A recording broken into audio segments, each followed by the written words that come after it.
Assalamu alaikum. Welcome to the After Maghrib podcast.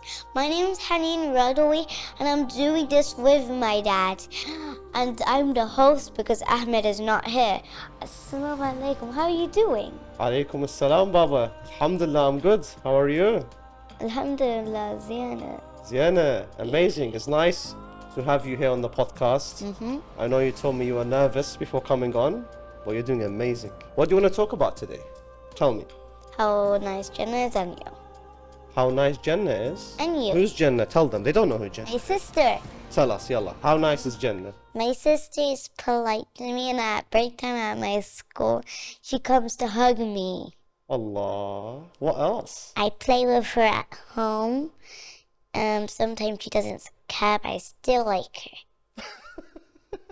What do you mean by Share. She doesn't share. Toys, yeah, sometimes. Okay. But she shares some chocolate with me She sometimes. shares chocolate, and who buys the chocolate? You and Dad, Mommy? Me and Mommy. Yeah. Amazing. Anything else you want to speak about today? You. About me? Yes. What do you want to say about me? How much you play with me, how much you learn with me, how much you teach me.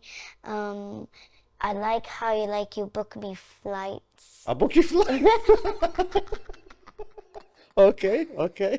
And we always celebrate Eid Mubarak and you enjoy it like me. Okay. There's yummy foods and then people comes, they give money, but I don't really care about it because like people's more important about it. People are more important than money. I really love that point. What do you mean by that? It's just that the poor people in need needs money so they can have a better life. That's so amazing, wallah. Well done. MashaAllah to you. Yeah. MashaAllah to you. You said you like Jannah. You said you like Daddy. Of course, we love Mommy as well. And now don't ask me some questions. Okay, I'll ask you some questions. So you're not nervous. You're doing No. amazing. I'm feeling nervous that I'm beside you, but yeah. What's your favorite color? Purple and black. Purple and black. Black because it's a dark color. I'm not really used to like colors, but I like the sun. But not by its color, how much it makes me hot. Do you know what my favorite colors are? Yes, black and green. Yeah, I think your fruit is blue. Black, green, and blue. I love green. Yeah, and you like a black. I like black because I'm Shia at the end of the day, so black is the best form Oh yeah, of I color. also like purple because my favorite YouTuber is color. Okay. And also the cute color, like violet is also a nice color because it matches with purple, a different type of purple. Zian. Yeah. I'm going to ask you another question Yeah. because people don't know who you are. Okay, they know you're my daughter by now, but they don't know much about you. So Yeah. we know your favorite color. We know you love Jannah, your sister, Daddy, me, of course, Mama as well. Yeah, like her. So my final question from the Holy Quran. Oh yeah. Do you I have- like Nas. Nas is my favorite. You answered it. Okay, you like Surah An-Nas. Do you know how to recite Surah An-Nas? Do. Okay, if you sit straight and breathe in, take a deep breath. I don't need one. Okay, khalas. Whenever you're ready. 7, I'm not a baby. Oh my days. She's not like this at home, by the way, I promise you. Go on. Recite it for us. Bismillah. Wait, what do I start with? Surah An-Nas, you said. Should I start with Qul A'udhu Birabbin Nas? No, what do you say before you start any surah? A'udhu. Go for it. أعوذ بالله من الشيطان الرجيم بسم الله الرحمن الرحيم قل أعوذ برب الناس ملك الناس إله الناس من شر الوسواس الخناس الذي يوسوس في صدور الناس من الجنة والناس. صدق الله العلي العظيم. Well done. Thank you. عافية. أحسنتي. What does your Arabic teacher always tell you at school? أحسنتي. Now, as a final thing, I'm free. Baba needs to start the episode. Okay. So I'm just going to say shukran. Any more say? Yeah. I want a kiss. Habib. Yalla, say bye to everyone on the camera. مع السلامة. See you when I'm 12. When you're 12.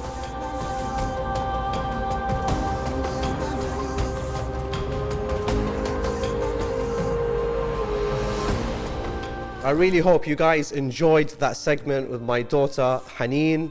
I know she was nervous, you know, she was hesitant, and she, well, in the last hour before the podcast, she was giving me like an indicator, a barometer of how confident she was. So if she done good, please let us know in the comments, you know, give her a thumbs up and I'll share that with her.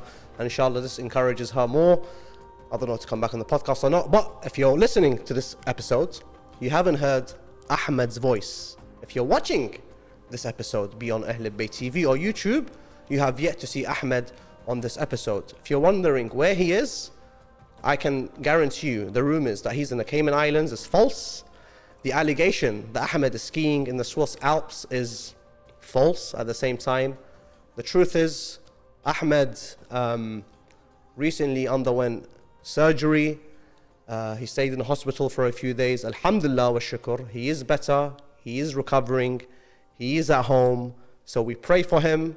And inshallah, you do as well. Pray for his speedy recovery so that we can get him back to the set as soon as possible. Now, today's episode is a bit different. Why? Because Ahmed may not be here, but he's here in spirit, and he's definitely here. How does he look? Beautiful. Beautiful as always. Glowing, mashallah, nuran, ala nur. I told you, Ahmed, I'm not having this conversation without you. So here you are. I bring a photo of you so that we can remember you, and I'm going to place it on the table in front of me. Now today I want to go over a few updates that we have on After Maghrib. At the same time, I want to explore, you know, what our audience have been saying in the comment section, in the DMs that they reach out to us, and, you know, how their feedback has been on the previous episodes we've had. So inshallah, we will explore that together. We haven't done that in a very, very long time. Now, before I mention the engagement of our amazing audience, I just want to say, roughly 2 weeks ago, we finally crossed 10,000 subscribers on YouTube. Alhamdulillah wa shukr, it's a huge milestone for us. Although we have, mashallah, I would say tens and tens of thousands of audio streams across all our platforms, YouTube, for some reason, everyone's watching, but no one's subscribing. Smash that subscribe button, so inshallah we can get to 100,000 one day. Why?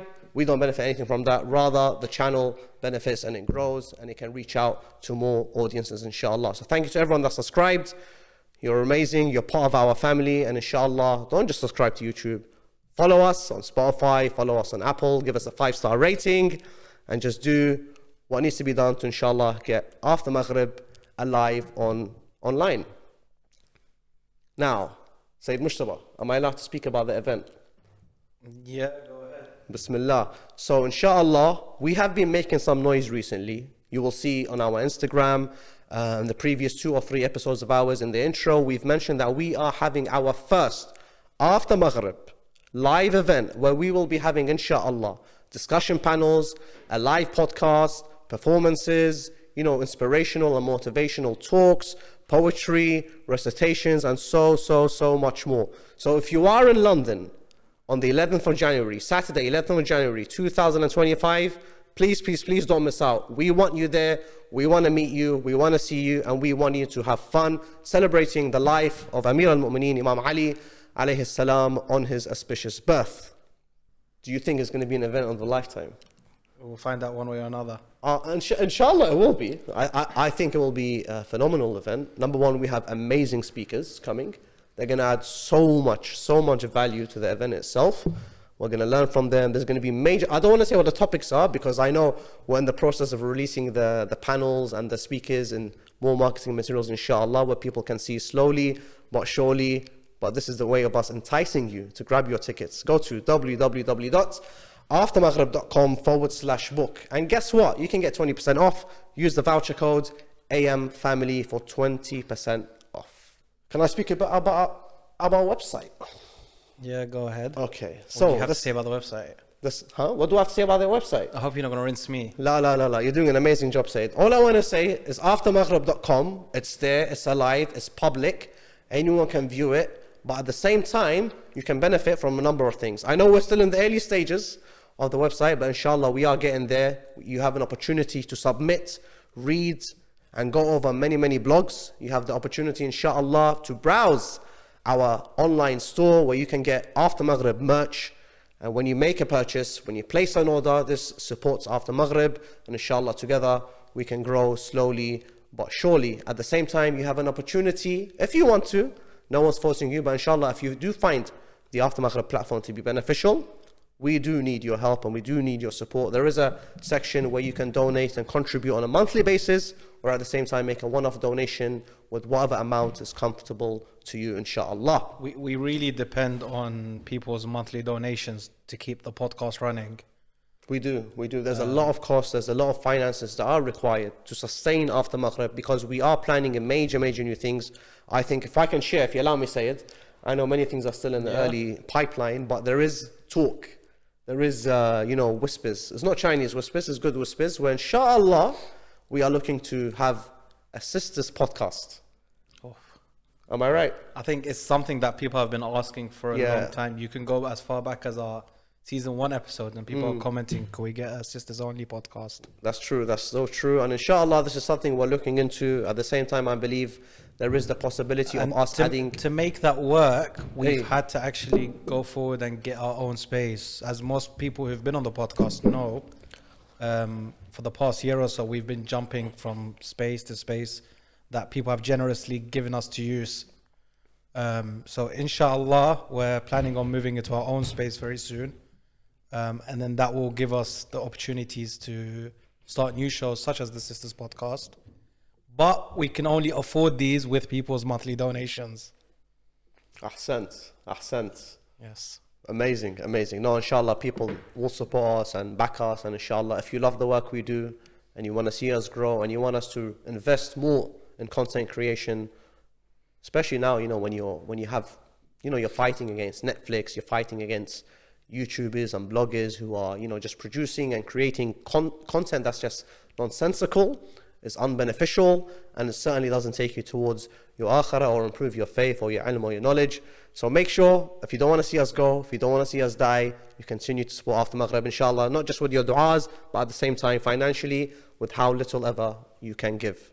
Okay guys, now that we've mentioned some of the updates, I think it's now time to get into today's episode, where inshallah I want to look over the comments, the feedback, the DMs that we've been receiving from our audience. And just before I do that, I just want to mention something very quickly actually about Syria. I've been noticing something quite worrying, and I know many people around the world are watching and tuning in to, the events that are unfolding in Syria. Some people are happy, some people are upset, some people are confused. The way I see things right now is that there's a lot of work going on behind the scenes to try to hijack, I think, a genuine cry for help from Syrians against Bashar al-Assad. Alhamdulillah, I would say alhamdulillah, that Bashar al-Assad is gone. He was someone who was cruel, someone who was evil as a leader, and no doubt someone who, I would say truly transgressed on the rights of, a lot of civilians in Syria, no doubt. But the problem is, I want to mention, is that, he's gone now, which is good for many people. And I think you have a right to be happy and to be joyous for this. But I think you need to be cautious, and you need to sort of think, what's the bigger picture? What's at play here? And the way I see it is, you have the Zionist state of Israel expanding itself. And we see this, I've been watching the news unfold over the last few days. I've seen Israel enter into Syria, grab lots of land and claim it for themselves in the name of defending their borders. At the same time, we're seeing, different factions between themselves, not knowing how to rule or how to govern over their people. So I will just say something. I think one has to be wary, one has to be cautious. I don't want to make this into, something where I don't want to say Syrians should have been happy for what happened in Syria. I think just like we did in Iraq, when we got rid of our dictator, our tyrant, our zalim, our mujrim, which is Saddam Hussein, and something I saw very shocking is that, the Syrians, not all of them, some of them, when they were celebrating the downfall of Bashar al-Assad, they were raising the pictures of Saddam Hussein. Something didn't make sense to me. 1 + 1 is 2, but this equation was, beyond what can work in any mind. And when you hold the picture of Saddam celebrating the downfall of Assad, what are you celebrating? The fall of one tyrant and praising a different tyrant. But anyhow, I think the point I want to say is something that I have noticed. There's a lot of chatter online, be it on X, which is Twitter, be it on, I've come across some YouTube shorts, I've come across some TikTok videos, and definitely via Instagram, where I've seen this chatter, this noise of sectarianism. You know, we have to be careful of this. As a Shi'i, I will say something from my perspective. As a Shia Muslim, Syria does worry me in the sense of, does this mean we may go back to, you know, civil war between good and evil, right and wrong, truth and falsehood? You pick your side. But ultimately it's going to be the Shia. I'm not going to say ultimately, but ultimately the Shia will have to defend themselves in the event, for example, let's say our rights are stepped on, or our sanctuaries, you know, our holy mosques, our maqamats, Sayyidah Zainab alayhi salam, Sayyidah Ruqayya alayhi salam. Like if things happen there, then definitely there may be an issue and a rise of sectarian violence. But I would say from our side, at least I know, and history proves it back many, many years ago, when there was an uprising and a civil war in Syria, the Shia were there defending the shrines and defending the people, and this is something we are more than happy to do all over again. But what I want to say is, be careful not to turn this into something got to do with Sunni fi Shia, because I'm already seeing videos, and I came across a video yesterday, which I uploaded on my Instagram, and it was a man who calls himself Abu Umar al-Dimashqi, so the father of Umar from Damascus. He was outside Maqam Sayyidah Ruqayya alayhi salam, and he was saying things along the lines of, you know, oh Shia, you Rawafid, you rejectionists, look at us, we're back. Bani Umayyah is back to Dimashq. You know, Abu Sufyan is back. Muawiyah is back. And he's talking, you know, you Shia this, you Shia that. But he said something towards the, I didn't mind, it didn't bother me, but he said something at the back, at the end of the video, where he said, weren't you the guys who said Lady Zainab alayhi salam is not going to be held captive twice? And that really, really, like, it made me boil, it made my blood boil. And he had the audacity to say that outside Maqam Sayyidah Ruqayya alayhi salam. And then he says, what? My next video, so he's planning on, you know, still putting sort of salt on our wounds, where he will go to the Lady Zainab shrine and continue the video, and bye Shia, and bye that, and may Allah be pleased with Muawiyah, may Allah, you know, be pleased with Abu Sufyan, and things like this. What are we doing? I don't know if I want to speak more about it, but I'm just trying to say what I'm noticing. What I'm trying to say is that we need to be careful, inshallah, not to turn this into a Sunni-Shia thing, rather haqq vs batil, right from wrong, and truth vs falsehood. And a few days ago I came across, actually I'll mention one more video and I'll move on. A few days ago I saw a video of someone who claims to be from the Syrian rebels. I can't remember if he was actually Syrian or Chechenian, I don't remember now. And he was walking into one of our mosques, one of the Shia mosques, one of the Husseyniyat, one Shia center, and he was walking in with his shoes, no respect whatsoever, with his shoes on top of our symbols, our banners, our posters, our calligraphy, our flags, you know, photos of symbolic Shia personalities. And he's walking on there holding a book in his hand, and he's saying, look, this is the book of the Shia. These are your Shia books. These are the Shia books. Little does he know, the book he was holding was actually Mafatih al-Jinan, which is a book dedicated to supplications, ad'iyat, you know, du'as to Allah subhanahu wa ta'ala. The thing is, he didn't open it. But something that struck me when I saw that video is that there was a Quran there. And I really wished he picked up that Quran and he said, look, I've got the Shia Quran. The problem is, I think he already opened it and he saw, you know, it's the same Quran, so it's not going to fit in his narrative. But we just need to be careful, inshallah, not to turn this into a Sunni-Shia thing. But for any Shia out there who tells you, no, don't mention it, don't talk about it, no, let us. It's our right. The Ahlul Bayt mean the world to us, right? So if we feel upset, if we feel angry, if we feel some form of, rage, I think is only natural. And the fact that exists, I think, is a blessing from Allah subhanahu wa ta'ala, that we can feel this from people who hate the Ahl al-Bayt, from people who support those who did wrong to the Ahl al-Bayt, to those who oppressed them, angered them, killed them, butchered them, and the list can go on. So if we feel a sense of being upset or a sense of being angry, Wallah al-Azim, in my opinion, this is absolutely normal. Just how we channel it is very important, and not to make it a Sunni-Shia thing. And we need to distinguish between who's a Takfiri, who's a Salafi, who's a Wahhabi, and who's your normal Muslim, average Muslim, inshallah. Anyhow, enough of Syria. Let's dive into today. Okay, so guys, I don't think luck worked with us today. Instagram sort of is bugging out. It's not allowing me to load a number of messages and a number of things before I even came on the podcast today. So I said, just in case, let me take some screenshots, and it seems like Instagram is still doing this. So bear with me if not everything's up to date and it's only to a minimum. I'm going to come to, I'm going to wait for Instagram. I may reload it in a bit if it works. Let me go to YouTube very quickly, because I remember seeing some comments, some interesting comments from you amazing people. Let me go to this recent one. Okay, so this is an episode with Dr. Sayyid Mustafa Al-Qazwini, someone who joined us on an episode where we discussed narcissism. Oh, am I pronouncing that right? Narcissism. Oh.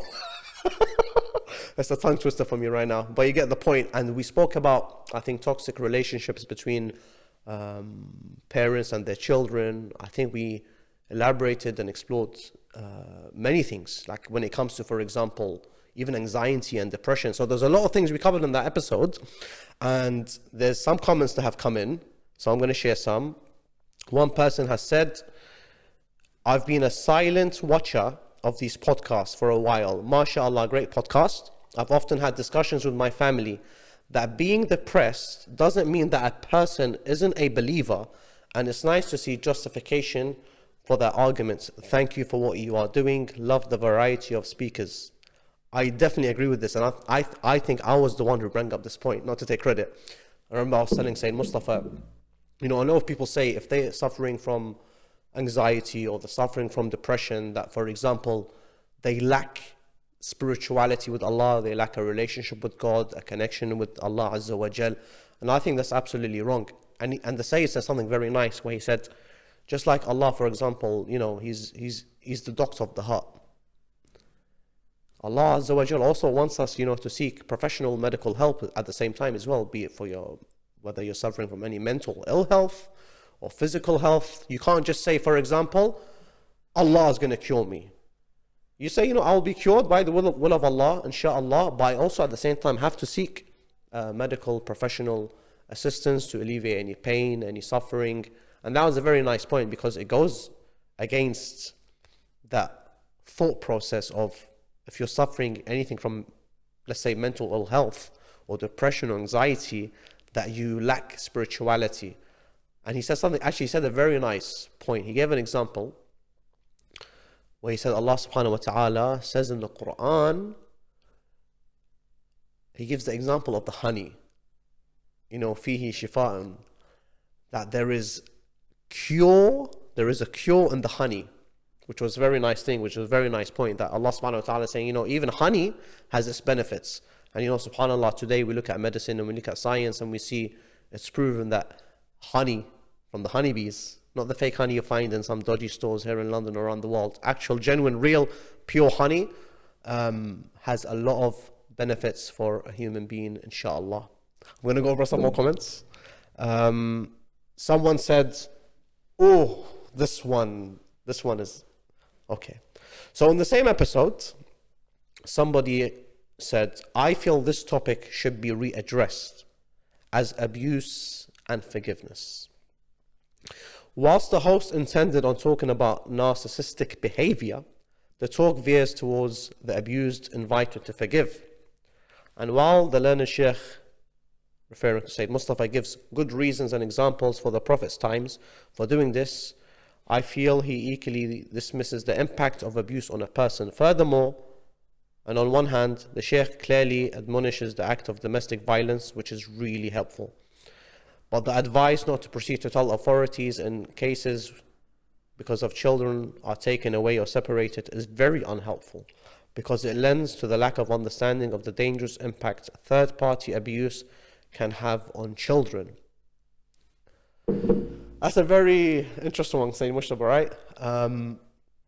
If I can be honest and I can be real, firstly, I would say we tried our best to address this point.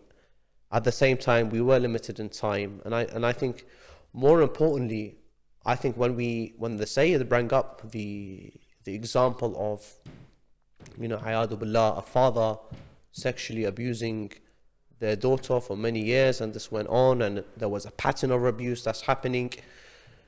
See, Islam will always encourage you to seek forgiveness. Not just in the case of what was happening between this father and daughter, but from anything. We all need forgiveness from Allah subhanahu wa ta'ala. So the best Islamic advice is that. And you have to note down something when the Sayyid was speaking, was that the abuse wasn't still going on. He was referring to a subject that was happening at the time, and then later on he spoke to the sister, is there a way where we can find forgiveness between yourself and your father? And he gave us some Islamic examples, which is what we learn from Rasulullah Muhammad sallallahu alayhi wa alihi wasallam. And she chose that approach. This was a choice she made. I don't think the Sayyid persuaded her or told her that's the choice you need to take. He gave the best advice he can give at that time. And as he mentioned, this was something he's never heard before happening in the community. And this was a shock to him. And it was a reality check, like you, I think, rightfully mentioned, that we need to elaborate on this discussion, inshallah. I don't want to add anything more because I don't want to say anything wrong, because it's a very, very sensitive point. But I would say one thing. If there is, abuse happening, if anyone out there is, I think, facing any form of abuse, be it physically or emotionally, I think you have to speak with someone. Of course, first speak to Allah subhanahu wa ta'ala. But speak with someone, inshallah, they can give you the right advice. I personally would say, when you speak, let's say, to a Maulana, don't just speak to a Maulana only. Speak to someone who deals in this field professionally. So, for example, if you have to speak to someone who's, I don't know, a mental health professional, consultant, speak with them. Not just with the Sayyid or just with the Shaykh. Speak with both of them. So you get the best advice from both on how to move forward. And I think after the podcast, I'll be very honest, me and Ahmed, who is not here today, but his photo's on the table if you're watching, I think we discussed between ourselves that we definitely need to retouch and reopen this topic once more. Because there were a lot of things we could have explored deeper, but we try to take as much as we can from a Sayyid within a very small limited time. So do forgive us if we didn't elaborate and expand and explore a lot of back and forth Q&As with the Sayyid and ourselves. But inshallah, definitely we are going to approach this topic. And we do have someone in mind who's actually geared for a discussion, in particular when it comes to, for example, abuse and narcissism and things like that. So inshallah, hopefully, I can't tell you when, but inshallah, God willing, it will happen. What do you think, too much information. Huh? You're leaking too much information. I'm leaking too much information. Sayyid, I've got a comment. Ya Sattar. Not a comment, actually. A screenshot from one of our chats. Our chats? Yeah. As in me and you? From you. Ya Sattar. It's from you. It says, I might move, to be honest. I'm considering many options, but I have too much on my plate to consider. Does this mean you're leaving the podcast? 1 second. Can you say that one more time? It's from you. It says, I might move, to be honest. I'm considering my options, but I have too much on my plate to consider. Are you leaving the podcast? Sayyidna, you're trying to cause problems here. No. I'm trying to squeeze you into a corner. No, I think, look. Would you ever leave the podcast? Would I ever leave After Maghrib? Yeah. I think the only way I will ever leave After Maghrib is either if I move abroad. That's number one. Number two, if if Sayyid Mushtaba and the team here... We'll move abroad with you. Allah, I like that, I like that. But I don't think I'll ever leave after Maghrib. It's become a part of me, Sayyid. You'll take it with you. I'll be honest, I was saying the other day, right? Was I telling you or the entire WhatsApp group that we have? Yeah. God forbid this WhatsApp group gets leaked. But I was telling you.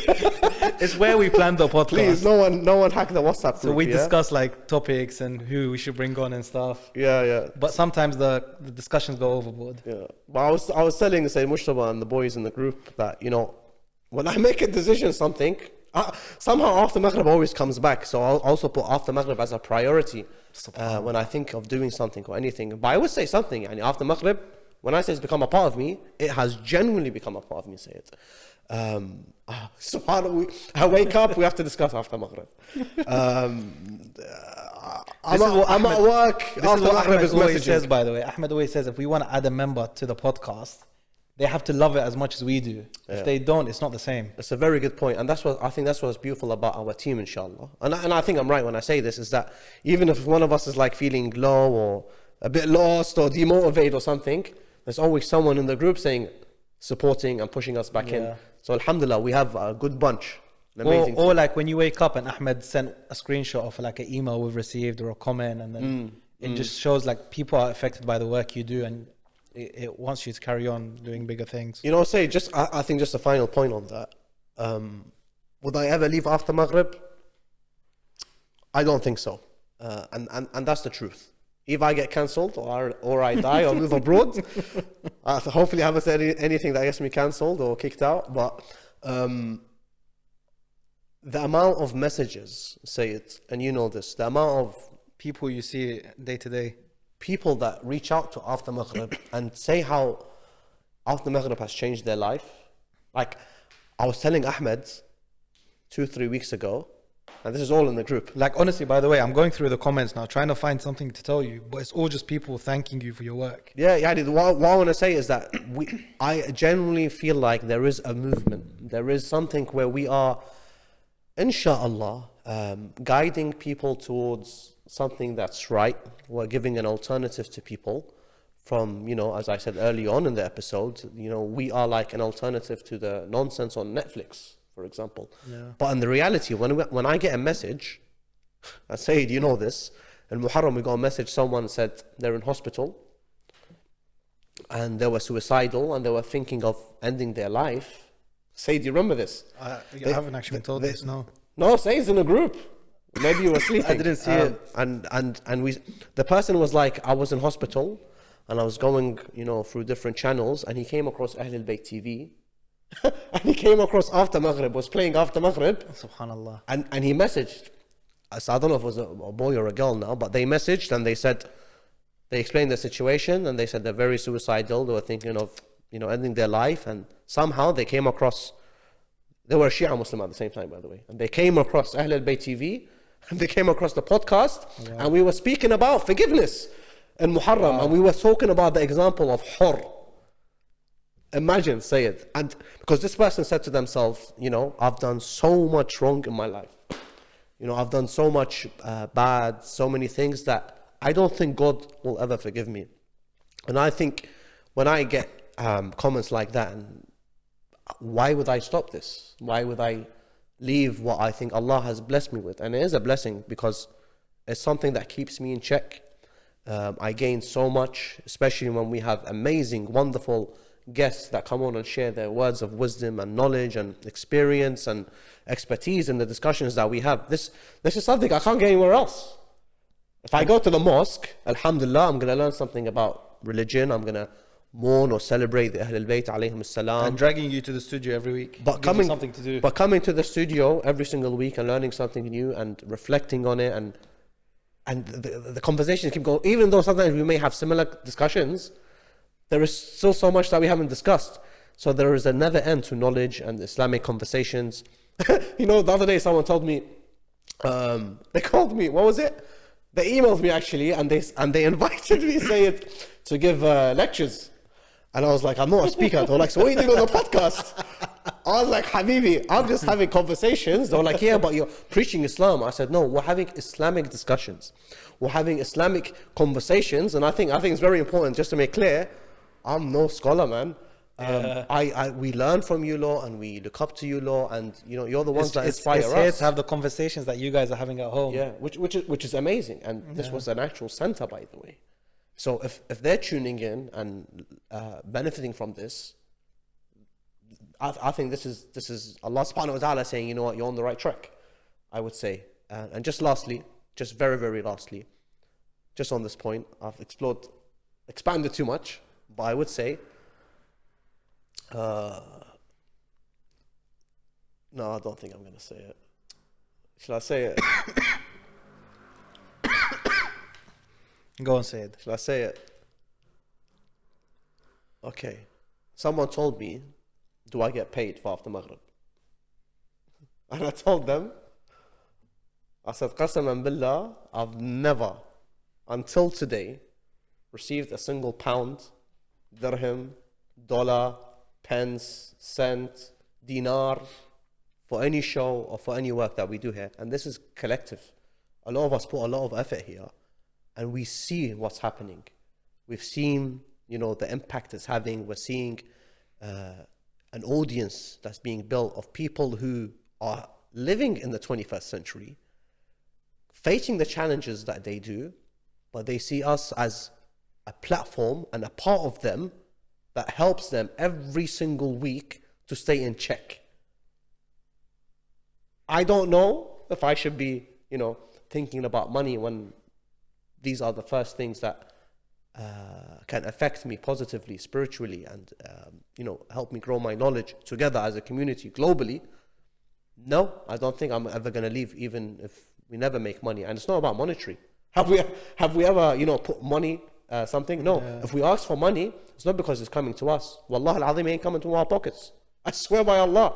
It's and going everything into production. We make goes back into production. It goes straight back into production. Literally, while you're talking now, someone's become a monthly partner with After Maghrib to support us. Allahumma salli ala Muhammad wa ali Muhammad. And if you're wondering, it keeps happening more and more. Yeah, and if you're wondering what is how do I become a partner, keep listening, because I'm going to touch on that before I end today's episode. Okay, before you move on, yeah. A comment to add on to what you're saying is, someone commented, I watch After Maghrib every time I see you guys post a new episode, and you made my choice of becoming a Shia and reverting a lot easier. Thanks to you and Ahl Bayt TV. Because of you, I'm able to learn anytime I want about our faith. I'm also from Ohio. So, mashallah, bro. Allahumma salli ala Muhammad wa ali Muhammad. So this person, you're saying, we saw After Maghrib, I'm not going to say me, After Maghrib as a whole, I think collectively, we've helped them choose the school of Ahl Bayt. This is wallah, this is a blessing from Allah subhanahu wa ta'ala. It's not us. This is you know, God is the one who has changed your heart and allowed you to pick the Sirat al-Mustaqim, which is the path of wilaya, no doubt. And look, when you say this right now, I'm thinking to myself, going back to your first point, I ain't leaving After Maghrib, brother. Why would I? Wallah, we're impacting lives, we're changing lives. Why should we leave? Impossible. May Allah bless that individual, and inshallah you continue to benefit from the discussions that we have here. Yeah, that's nice, very nice. Thank you to them. Thanks for sharing that. Zien. Next point. Shall I go over more comments? Yeah, go. Zien.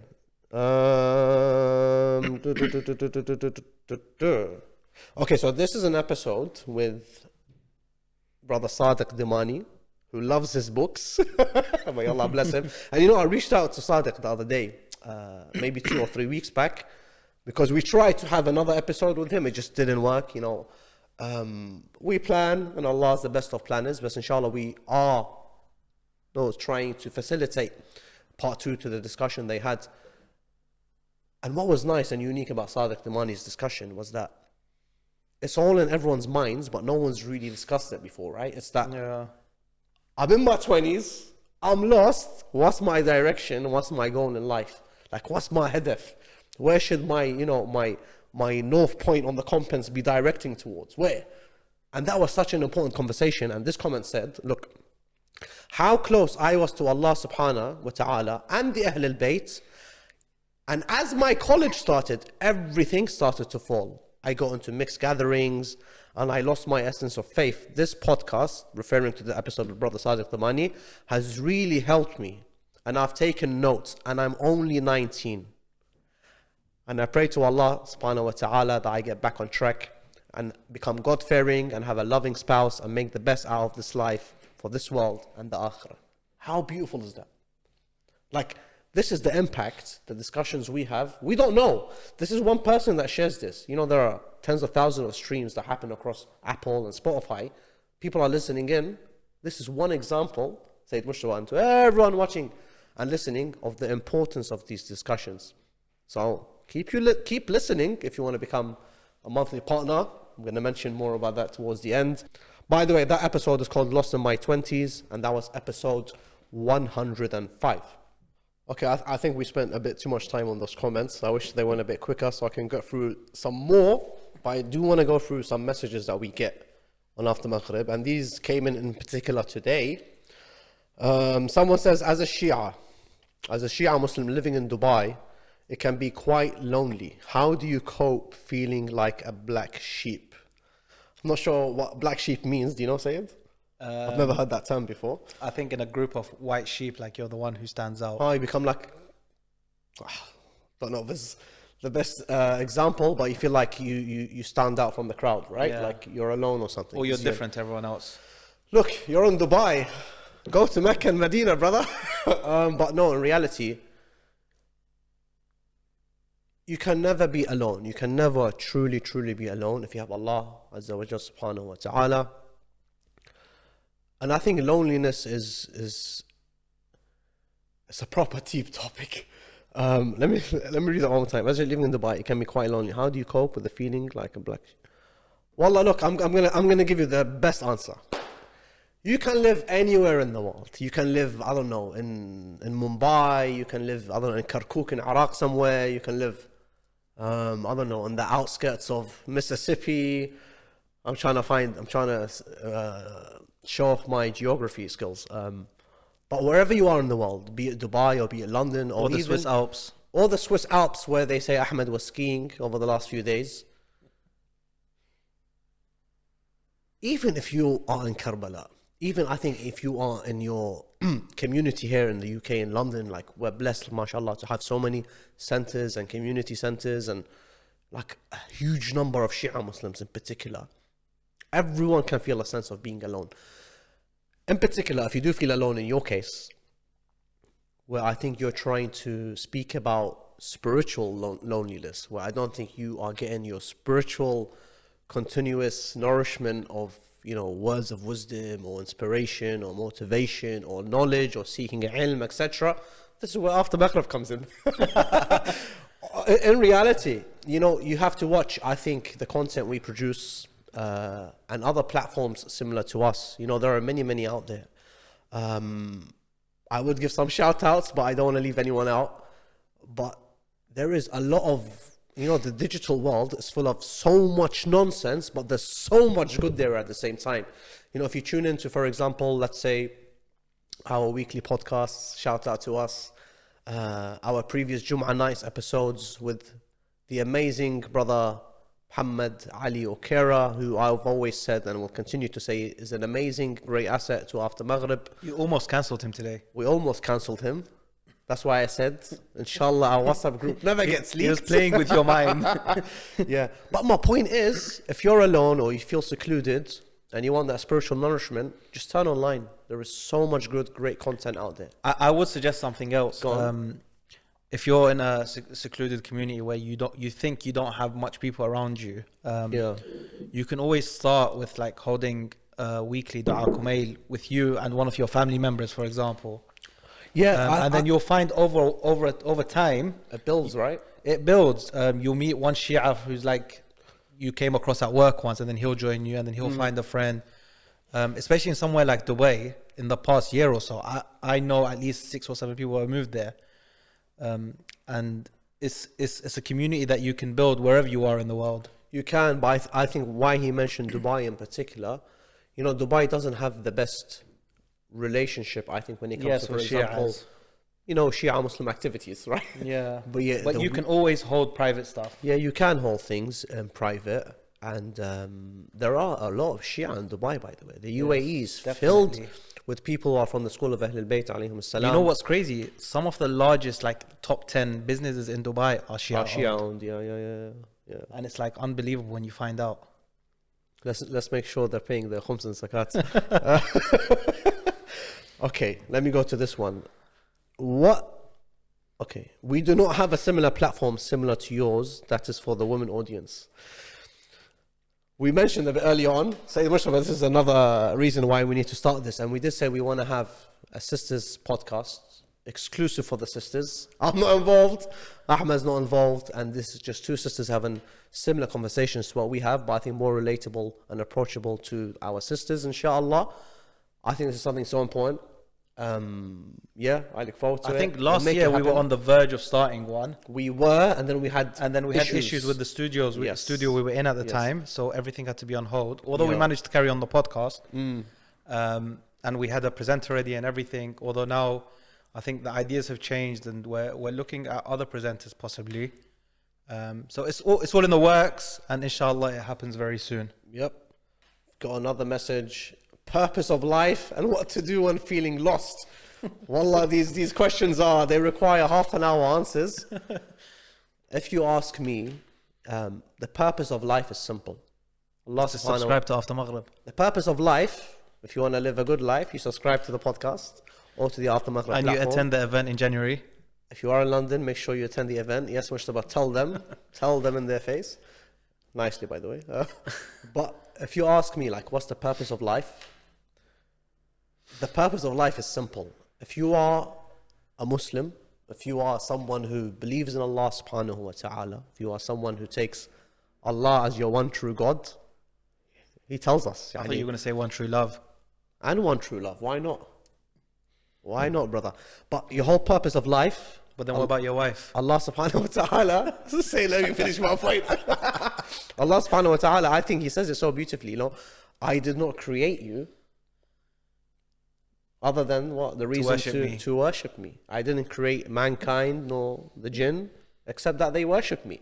Yani if we worship God, we know that's what we have to do. We abide by His laws. We listen to what pleases Him and stay far away from what He tells us to stay far away from. That's the purpose of life. And I think of course you live your life at the same time. I think that's why a lot of people who lose purpose in life tend to find Islam. They sense. Wallah, you mentioned something very, very, very because beautiful. It gives you purpose. Because when we see, subhanallah, the number of reverts and converts that come towards Islam, even Muslims who left Islam, one day come back, right? And they tell you know what, I was lost without Allah. I had no meaning in life. I don't know what purpose I'm serving in this dunya. I don't know, where I should be headed. But once you find Islam, once you fall in love with Islam, and once you have Allah in your heart, Allah muqallib al-qulub at the end of the day, once you have God in your heart, and you know, my purpose is you. You wake up every day you with alone, something straight. You have a routine. You abide by His laws. You do your daily prayers. You do your wajib acts. Mustahabbat, if we're lucky, have an opportunity to. That's your purpose in life. But what I mean by that, the purpose of this life, it's a bridge for the next life. Because this life, wallah, is temporary. Mushtaba knows, may Allah bless your grandfather. He recently passed away. I've lost a father. Many of you listening out there, I'm sure you've lost a loved one. Be a young age or recently, God forbid, upcoming, I won't say coming soon. That's the worst thing to say. May Allah, prolong the lives of your loved ones. But this is reality of life. Wallah, we're going to die. And the true purpose of life is akhirah. We work for it in this world. And inshallah, as my daughter says, is Jannah infinity? Yes, paradise is infinite. And inshallah, we have the blessings of being there. Can I do one more? One more. Keep it short, please. Keep it short, yeah? Oh my God, there's a lot now. There is a lot. Okay. Instagram suddenly started working again. Yeah, it's working, Sayyid. Should we make a part 2? Please do some more content aimed at 12 plus children in teen years. They need guidance. I so agree that we need content like this, but I don't know if we're the right outlet for it. But I think something that we can look into, possibly.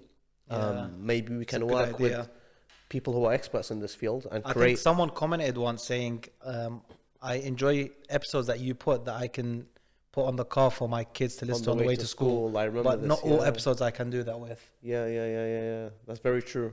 I remember that. So maybe we can hopefully one day find someone who can talk well to children, who can do regular episodes for children. Inshallah. We'll look into it. Sisters podcast, a children's segment. SubhanAllah, there's too much on our plate already. Too much going on, right? But more importantly, we can't do any of this. Look, I promise you, we can't do any of this without your support and your du'as and your financial contribution. I did say if you were listening to other episodes. Honestly, we've even taken out the studio, and fi sabilillah, we don't know if we can afford to stay there for how long. At the moment, as Sayyid Mujtaba says, we've taken the lease. But we believe that with the work that we can produce there, that people will inshallah support us. La, inshallah. Wallah, I'll say this. Look, if you enjoy our content, if you benefit from our content, if you find value in our content, if you support our journey, support our mission, find good in the work that we do, and would love for it to grow and benefit other people, and for us to continue doing so, we need a bit more than your du'as. Wallah al-azim. We need, of course, we put our trust in Allah subhanahu wa ta'ala. He's the best of planners and He looks after us. But you are that wasila that will help us continue, inshallah, in the way of Allah subhanahu wa ta'ala. You can become a monthly partner. You can pay £1, you can pay £2, $5, £50, £100. Wallah is up to you. There is no minimum. Whatever you're paying for your Netflix, pay the same to us. You know what? If you're having coffee, I know a lot of people stopped coffee because of the genocide. So where you spending your money, brothers, sisters? Where you spending, your coffee money? But please, if you can, become a monthly partner. You don't have to be a partner forever. You don't need that blueberry matcha in the morning. Exactly. But as much as you can, for as long as you can, be a month or two, 3 or 4, 6 months, 12 months, 1 year, or lifetime. It's up to you, inshallah. But at the same time, don't forget, you can also do one-off donations. How can they partner? They can partner, Show us on your phone. Off. Okay. So you go here. You write www.aftermaghrib. Have I not been to After Maghrib on this phone before? Aftermaghrib. Exposed.com. You come to our beautiful website that's been designed by the amazing Sayyid Mujtaba. Look, it says salam, guys. Wa alaikum assalam. Don't ask me to design your websites. Yeah. So you go on this, what's it called? Toggle at the top. Menu. You get a section: home, shop merch, blog, become a sponsor, who we are, donate. Go to donate. It's the last one on the field. So it tells you become a monthly partner. You can choose £5, £10, £20, monthly, £100, or you have the option to select your own amount. And you do partner now. You just put in your credit card details. We're not, scammers from Nigeria. We'll look after you, inshallah. And whatever you donate, we'll be very grateful. And Allah subhanahu wa ta'ala will remember this, of course. We'll remember you. Don't forget us, and God won't forget you. Or you can make a one-off donation. But more importantly, if you are in London on Saturday, the 11th of January, if you are in the UK, perhaps you're up north, or you're in Manchester, you're in Leeds, you're in Birmingham, or you're down south, I don't know, somewhere in Brighton, somewhere in Wales, Newquay, Devon. I'm saying the right geographical areas. Solid, yeah. Okay. You've got Bradford. Bradford's a big one. But if you are in the UK, especially in particular, you are in London on Saturday, the 11th of January, we are having our first of the annual. Say you put too much pressure now. This happens every year, inshallah. You never know. But we are having our first ever official live After Maghrib event, where we are going to be having numerous discussion panels, a live podcast. There's going to be some great spoken poetry, amazing recitations. We're going to have, I think, textile talks, if I'm not mistaken. We're going to have Mawlid, clapping, celebration. There's going to be an opportunity to explore Muslim stalls there on the day at the same time, network and meet like-minded individuals like yourselves, like your friends, and of course like Sayyid Mujtaba behind the scenes.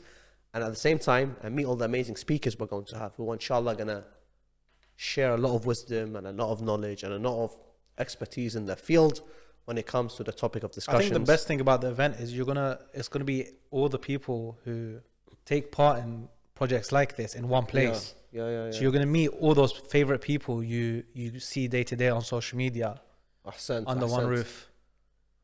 Amazing. Amazing.